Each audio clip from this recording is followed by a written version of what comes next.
The leader of Hezbollah is accusing Israel of targeting thousands of people in Lebanon in two coordinated attacks that turned communication devices into deadly weapons. Hassan Nasrallah addressed the country earlier today, saying Israel crossed red lines by carrying out the attacks and that the detonations, in his words, were an act of war against the people of Lebanon. He then vowed that Hezbollah's operations in Lebanon will not stop until the war in Gaza ends.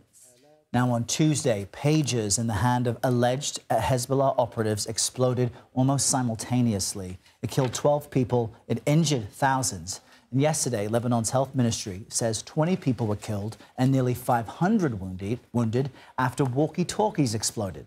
Moments before Nasrallah's address, Israel launched a new wave of airstrikes against Hezbollah targets in Lebanon. Now, that wave comes after the Israeli military says it struck 7 Hezbollah sites in overnight airstrikes in the southern part of Lebanon. They say the locations were, quote, terrorist infrastructure sites and one weapons storage facility. The escalated attacks in Lebanon are stoking fear that they could be a preview to a wider attack. U.S. Defense Secretary Lloyd Austin says he fears that Israel may be preparing to launch a widespread ground war in Lebanon. CBS News contributor Robert Berger joins us now from Jerusalem with more on all of this. Robert, Nasrallah, in his comments just a few moments ago, also said Israel's attacks will meet, quote, just punishment. The fear is this could escalate already high tensions in the region. I know you watched Nasrallah's address. Tell us more about what he had to say. He said that Israel crossed a red line and that this pager attack amounted to a declaration of war. He did acknowledge that Hezbollah suffered a severe blow, but that it would continue to fight Israel.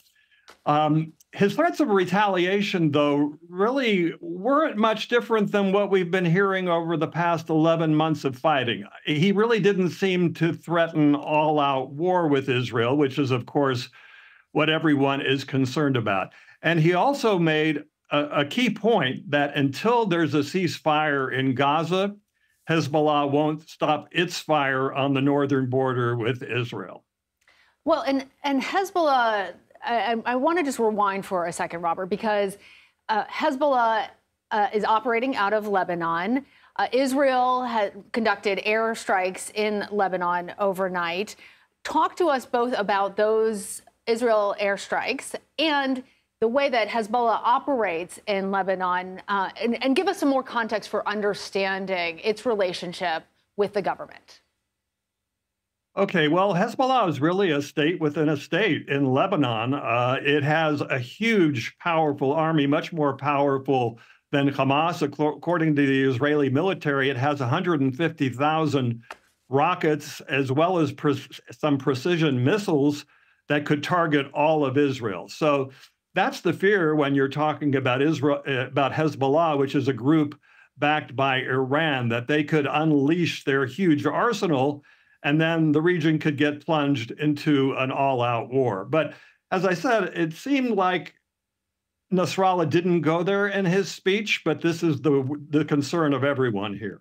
And meantime, Robert, you've got U.S. Secretary of State Antony Blinken in the region trying to get to a ceasefire deal between Israel and Hamas. And now there's these escalations. In the reporting from the region yesterday, we were told Israel's moving some of its troops from Gaza to the north. So speak to us more about the fear of continued escalations into what could be all-out war. Yeah, the defense minister actually said that Israel is entering a new phase of the war and that the focus is moving from the south in Gaza, where we've seen fighting for the past 11 months, and moving to the north. And we have seen troop movements in that direction. We've seen tanks and armored personnel carriers going there.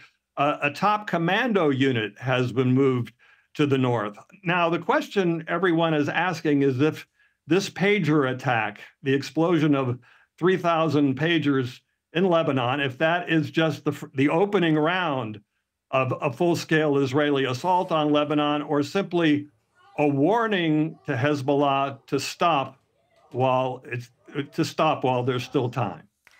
And Robert, to that point, we are coming up on the 1 year I don't want to say anniversary because that's not quite right, but 1 year since that incendiary moment, October 7th, when Hamas launched an attack against Israeli civilians that started this current round of fighting. So what does it signal that Israel appears to be shifting its strategy from Gaza and Hamas to the north and Hezbollah? Yeah, after 11 months of fighting, I mean, to be honest, there doesn't seem to be any end in sight. The focus is now turning toward Lebanon, even though the Gaza war is nowhere near finished. You have daily clashes there between Israeli forces and Hamas. And, you know, the question is, if Israel is moving its focus to the north and ceasefire talks are in an impasse, what happens to the 100 hostages still left in Gaza? Their families are worried that they've been abandoned. All right, Robert Berger, with the latest, we appreciate your reporting.